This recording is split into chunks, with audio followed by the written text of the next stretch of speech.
Halo teman-teman, sekarang kita akan lanjut ke topik keempat dari buku Bicara Itu Ada Seninya, karya Oh Soo-hyang, yang berjudul Penyebab Takut Bicara. Nah, di dalam topik 4 ini ada 2 subjudul yang akan dibahas. Yang pertama, trauma salah ucap, dan yang kedua, membuang rasa takut. Sekarang kita akan mulai dulu dari yang pertama, yaitu trauma salah ucap. Bulan ini saya ada presentasi, tapi saya bingung, ujar seorang kepala tim dari sebuah perusahaan alat kesehatan. Ia ditarik oleh perusahaan tersebut karena kemampuan niaga yang baik. Namun, ia takut tidak bisa bicara. Ia sanggup mengeluarkan kemampuan yang luar biasa dalam berbisnis saat duduk santai. Tetapi masalahnya adalah saat presentasi. Ia berkata, "Kalau bicara biasa saja, saya bisa. Seharusnya saat presentasi juga kan? Saya bukannya tidak bisa presentasi. Akhir tahun lalu, saya pernah presentasi untuk pesanan yang bernilai miliaran. Waktu itu, karena sangat gugup, tidak seperti biasanya, saya melakukan banyak kesalahan sehingga pesanan pun melayang begitu saja. Akibatnya, perusahaan mengalami kerugian besar. Hal itu sangat mengganggu mental saya." Akhirnya saya mengerti apa yang terjadi. Sebuah kesalahan telah mengikat saya. Saya berkata, "Jadi itu yang membuat Anda trauma. Karena itu Anda jadi takut presentasi?" Ia mengangguk. Di sekitar kita, tidak banyak orang yang bisa presentasi atau menyajikan paparan penting karena trauma seperti itu. Mereka mengalami hambatan besar dalam dunia kerja. Berbicara merupakan daya saing yang sangat penting dalam bisnis. Sehingga jika tidak bisa menguasainya, maka mau tidak mau akan tersingkir. Banyak juga orang di luar sana yang tidak bisa berbicara dengan normal akibat trauma. Ciri-ciri gejala ini adalah ada 4. Yang pertama, berbicara terbata-bata. Yang kedua, suara kecil dan bergetar. Yang ketiga, gagap berlebihan. Dan yang keempat, tidak berani menatap mata orang lain. Mungkin saja Anda sedang mengalami masalah dalam berbicara.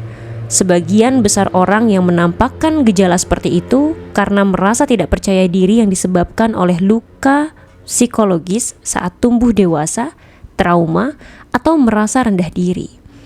Ada yang berpendapat bahwa trauma dan rasa rendah diri sangat memengaruhi bagi seseorang sehingga mengubah cara berbicara sangat tidak mungkin.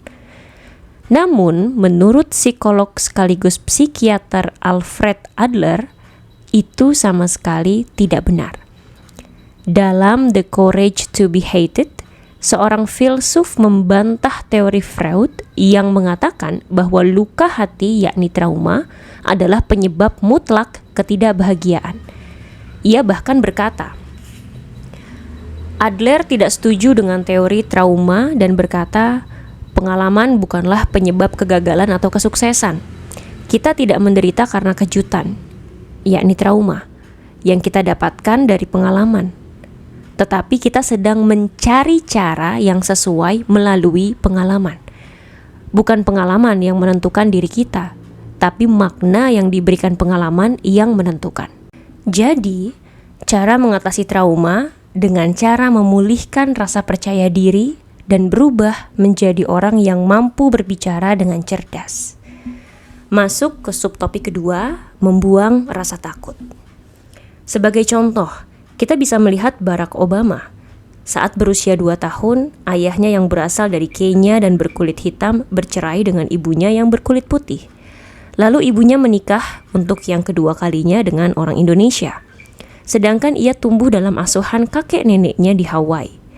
Meskipun keturunan kulit hitam, ia adalah anak blasteran yang tidak diakui oleh murid-murid kulit hitam, apalagi kulit putih.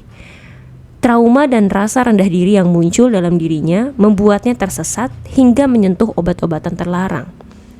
Namun, meskipun memiliki latar belakang seperti ini, saat masih muda, ia sudah memiliki kemampuan berpidato yang mumpuni dan kini menjadi presiden yang diakui sebagai orator ternama. Obama tumbuh di lingkungan kurang bagus dengan rasa trauma dan rasa rendah diri yang tinggi. Hal ini dijadikan batu sandungan bagi kemampuan bicara Obama. Namun, kenapa ia tidak terbata-bata dan cara bicaranya tidak gagap? Sederhana, ia menjadikan trauma dan rasa rendah dirinya sebagai energi untuk tumbuh dan menarik dirinya terus-menerus. Oleh karena itu, ucapannya yang penuh rasa percaya diri dapat menggerakkan hati banyak orang. Begitu pula dengan jagoan presentasi Steve Jobs. Ia merasa trauma dan rendah diri karena merupakan anak adopsi. Ia pun pernah tersesat dan bersentuhan dengan obat-obatan terlarang. Ia meninggalkan bangku kuliah dan terjun ke dalam bisnis komputer yang tidak terjamin masa depannya. Kehidupannya di bawah rata-rata. Seharusnya, keadaan ini sudah cukup untuk membuatnya tidak percaya diri dan gagap dalam berbicara. Namun kenyataannya, hal tersebut bukan hambatan bagi Steve Jobs, dan ia menjadi salah satu orang yang paling pandai berbicara di seluruh dunia. Penyebabnya jelas, ia mengubah trauma dan rasa rendah dirinya menjadi semangat menantang. Ia mencintai apa yang dikerjakannya lebih dari siapapun, dan rasa percaya terhadap dirinya sendiri sangat besar. Dalam pidatonya di upacara kelulusan Universitas Stanford, ia berpesan agar mencari pekerjaan yang benar-benar disukai. Stay hungry, stay foolish. Keyakinan diri yang kuat seperti inilah yang membuatnya diakui sebagai ahli berbicara secara tegas, lugas, dan jelas. Barack Obama dan Steve Jobs memiliki rasa percaya diri yang tinggi karena berhasil mengatasi trauma dan rasa rendah diri yang disebabkan oleh keadaan mereka yang malang. Inilah yang membuat mereka mampu menjadi pembicara ulung. Rasa percaya diri yang kuat adalah hal utama untuk bisa pandai berbicara. Kita harus terbebas dari luka atau rasa rendah diri yang membuat kita tidak berani berbicara kepada orang lain. Dengan demikian, kita akan dapat berbicara dengan sorot mata tajam dan menyentuh hati pendengar. Mereka yang kurang percaya diri mudah merasa berdebar-debar saat berbicara di hadapan orang banyak. Mari kita ketahui beberapa tip untuk menghilangkan rasa gugup. Ada 4 hal yang menjadikan kita memiliki keberanian untuk berbicara dengan mantap. 1. Membuat karikatur pendengar. Mari berpikir bahwa audiens bukanlah orang yang akan menilai kita, melainkan orang yang akan mendengarkan cerita kita dengan gembira. Masih merasa takut menghadapi audiens?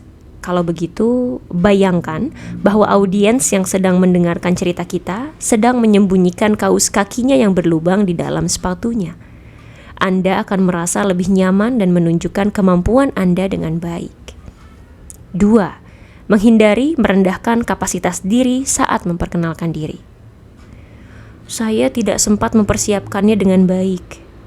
Saya banyak kekurangan, tapi... Kalimat-kalimat seperti ini tidak berfungsi untuk mengungkapkan rasa rendah hati. Kalimat ini justru membuat kepercayaan audiens turun dan membuat mereka tidak bisa fokus. Hal ini membuat kita menjadi lebih gelisah dan tidak bisa lolos dari rasa gugup. Ketiga, mempelajari konten dengan baik. Jika kita lebih banyak tahu daripada audiens, mereka akan berhenti menilai dan mulai memasang telinga. Saat kita menguasai apa yang akan disampaikan, audiens akan melihat dengan sorot mata lembut dan mendengarkan, bukan dengan tatapan menghakimi. Mempelajari konten presentasi akan lebih mudah dalam berbicara. Dan yang terakhir, yang keempat, mengucapkan mantra dengan penuh keyakinan. Aku yang terbaik. Hari ini aku akan menyajikan presentasi terbaik. Aku yang terbaik. Hari ini aku akan menyajikan presentasi terbaik. Selalu memantrai diri dengan ucapan yang meyakinkan untuk meredakan rasa gugup. Ucapan mantra itu bisa dilakukan dengan membayangkan diri sendiri saat berada di atas panggung. Lama-kelamaan akan muncul keberanian dalam diri kita. Sekian untuk topik 4, selanjutnya kita akan masuk ke topik 5 yang berjudul Lengkapi dengan bahasa nonverbal. Sampai jumpa di topik 5.